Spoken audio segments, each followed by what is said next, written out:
Hello everybody. Today I'm going to be explaining how to write music for video games. I'm going to be explaining you the three foundational techniques that you need to get started. How to do loops, how to do horizontal interaction, and how to do vertical interaction. But first, what is the big difference between scoring a movie and scoring a video game? Well, I've come here to this post-apocalyptic landscape filled with zombies to explain. Okay, if it's a film and there's a zombie chasing me, every time I move, every frame is going to be identical every time. So if I walk or run, it's absolutely the same. So all the composer has to do is sync their music up with the film and it's job done. But in the video game, it's completely different. But now I am in a video game and he, the player, is in charge. You see, now I'm completely in the hands of the player. I may make me run, may change his mind, I may be going in the opposite direction. And then suddenly, he goes for a cup of tea. He's put the controller down and left me here. And all the time, the music has to respond to those decisions. Here's another one. I know behind that door is a cache of weapons which I can use to kill zombies. I also know round the back of that container, there is a zombie waiting to kill me. The music has to be able to go either way, success or defeat. Now I know, because he's absolutely useless at this game, the last 3 times he made a mistake and took me around the back there. So he's not going to... Here we go again. Oh well, he's going round the back of that and I'm going to get killed because he is useless at this game. See you on the other side.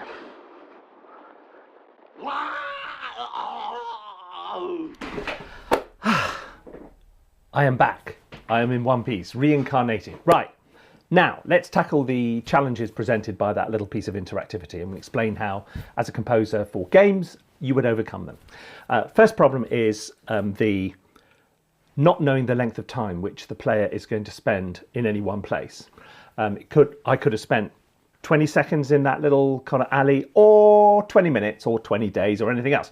So the way which most people in games overcome this is by using a selection of loops. So it'll be 16, 32 bars of music, which are just, and you'd have multiple ones. You wouldn't just have one probably. You'd have a whole choice of them so that they're sort of randomly selected so that you get the impression of constant subtle change. Here's a piece of music which I've written, which, unlike usual on this channel, here's one I wrote earlier, because what we're going to focus on is the interactivity more than anything else. So what we've got going on is we've got 2 layers of synths up the top. Let me play you the whole thing.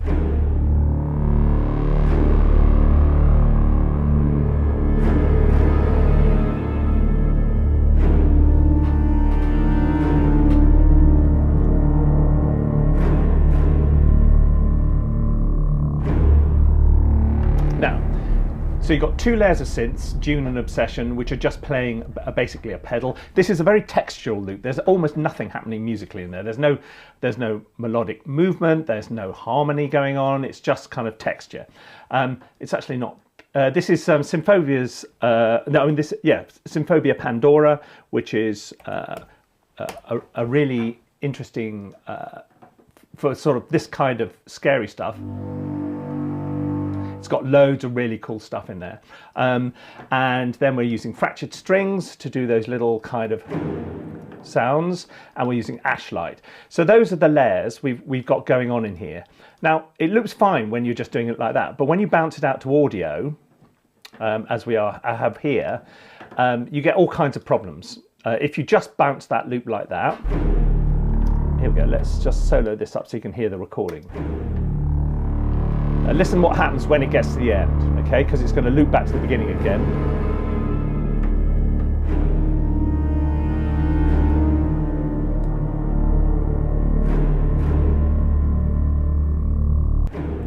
Right, firstly, you heard a click. Secondly, you heard all the kind of notes sort of cut off and restart.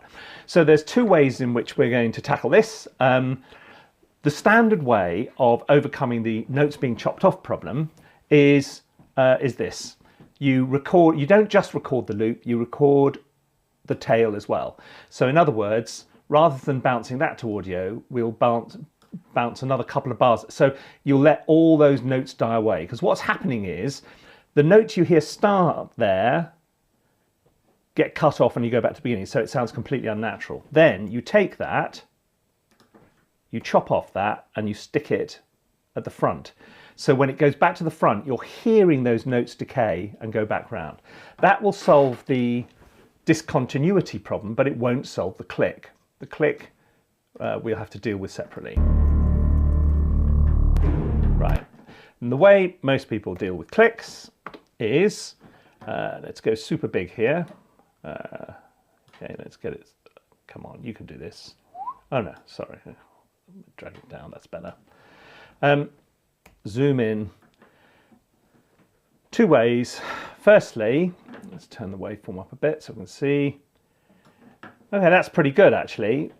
You're looking for this, which is called a zero crossing. It's where the amplitude crosses that goes from sort of positive to negative. And so if you can find that, and you find the other one at the other end, you see it's nowhere near there at the other end. So we'll just adjust that so it's closer to the zero crossing. There we go. This Cubase actually has a snap to zero crossing feature. And the other thing you do is you put a very short, microscopically short fade on. I mean, this is super zoomed in, so that's almost imperceptible. You won't notice that. And you do the same at the other end as well. So you've got micro fades and zero crossings should make this loop perfectly. Then we'll do the same with the under one, make that go along like that and get him in the right place. And then hopefully this now will, with any luck, loop perfectly.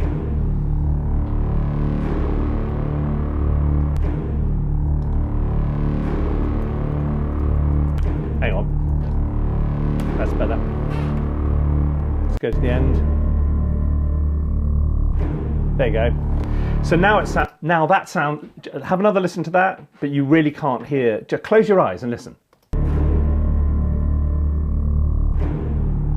Yeah, I always do that. I close my eyes because it makes then I'm not being fooled by what I'm hearing. So that is a really good loop. The other way of doing this is you take all this material, you duplicate it, you bounce the whole thing out, and then you just use this second part because you've got all the notes dying away.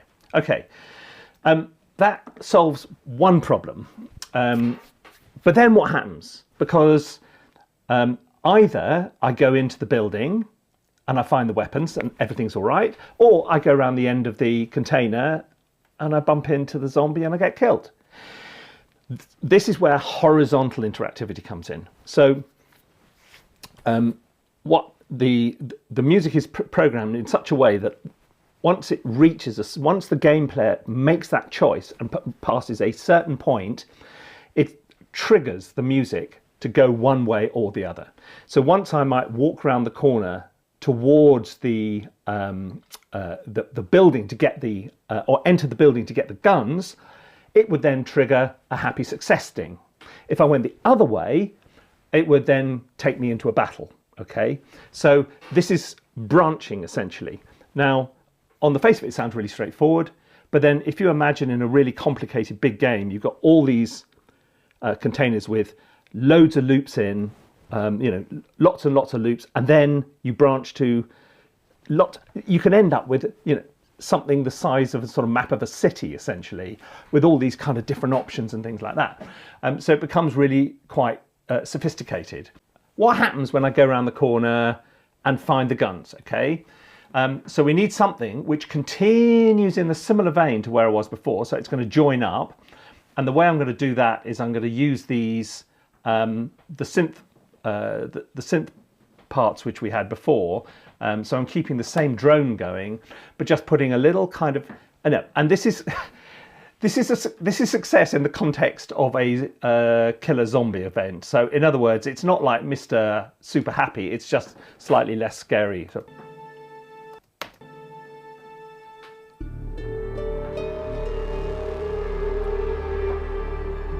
here it is. Oh, I see. There we go. There's one down the bottom there. That's why. So it goes.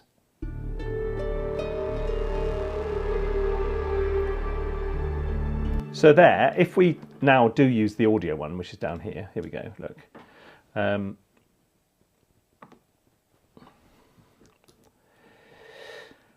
There's our loop, and we'll just put the success sting on the end.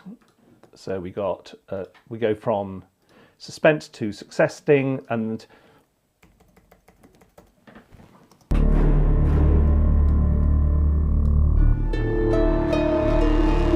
now it does sound marginally clunky, but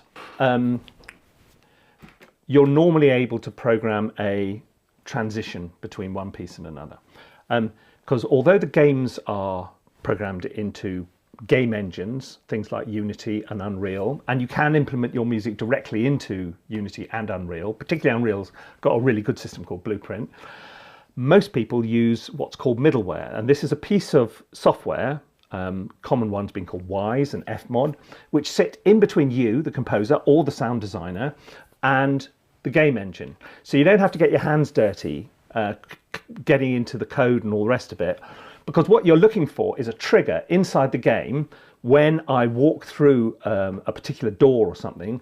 Anybody, right back to the days of Brain, in the early days of Tomb Raider, you would have remembered all that. Sort of things happen. You get a sort of discovery sort of sting or something like that. So when you go through the door, the game engine tells the middleware, excuse me, it's time for, he's made a good choice. Can we have some good choice music? Yes, says WWise.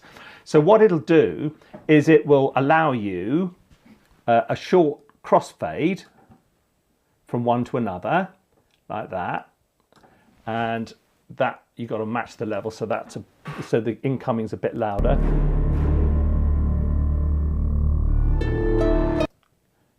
Take that. It doesn't need that.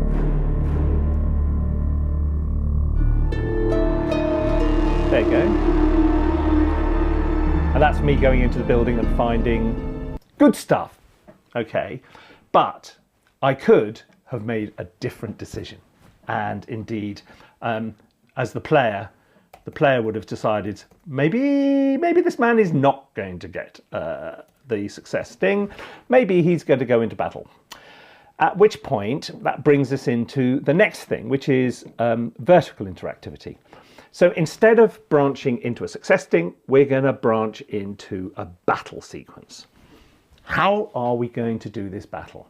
Well, at first, as I go around the corner towards the zombie, we can't see the zombie. So what we want it to do is to get ever more intense the closer I get to the bad guy.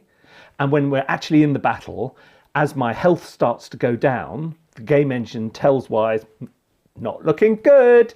So the music wants to ramp up the sense of anticipation. And the way we do that is by using layers.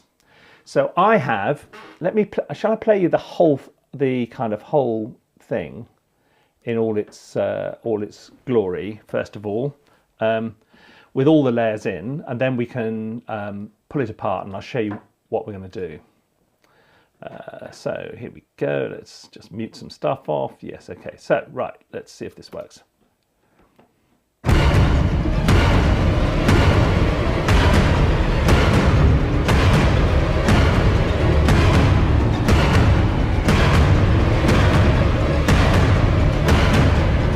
Okay, that's all quite extreme. Okay, that's all quite full on. But what we're going to, the reason that's got everything in. But what we're actually going to do is divide this into levels of intensity. So the first level of intensity, here we go. Let's, okay, I'll use these ones here. There we go. I've split these out already. So let me get this up and show you how it works. Let's just get the mixer up underneath, and then we'll show you what WWise would get up to as we were getting closer to the person.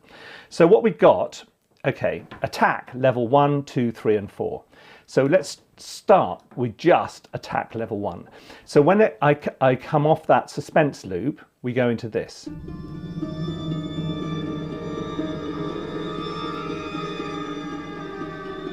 Okay, so there's a bit more motion in this than in the loop before. So that's that bottom one. This is the next one up.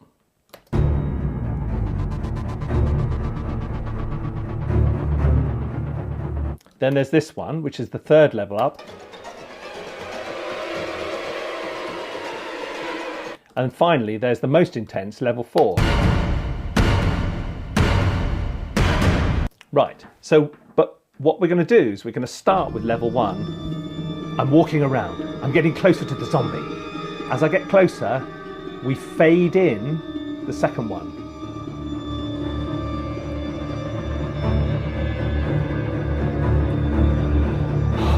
There he is. Now we can see the zombie. And now we're into full battle.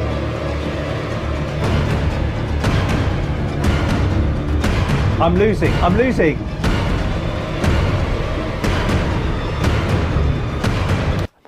And that loop goes round and round, and as you do better or worse, different bits of the loops get faded in. So you see that's why it's called vertical, because you're piling things on top of each other, and then the game engine tells the middleware, yeah, things aren't looking so good. So you can pick up on any parameter within the game. Health, position, how close you are to a threat, where you go through a sort of little virtual gate to trigger something, all those kind of things. And by doing this, you're essentially writing music for a fight scene which has yet to be directed. Isn't that cool? Isn't that great? This is why game music is such fun. And then at the end of that, either you win or lose. So then you're back to horizontal, and you go, okay, he's lost. So now, instead of a success sting, we're going to have a death sting. And I've got one of those lying around somewhere. Where did I put my death sting? And I'll show you how the two flow together, if I can find it. Okay, where's my death sting? Oh, there's the death sting. Hello, death sting. Right. So look, I'm just going to let it run through this time. And again, we'll allow ourselves a little transition because, you know, that's how it would be. And that's what WWise would do. So in WWise, you can build in these little, let me just show you this. Let's just get this up by itself to start with. You can start something before you end something off. So I can put a little reverse on this to make it transition better. There you go. That's me dying. Sort of. So here we go. So we turn them on. So that's got to be as loud, if not louder than the other.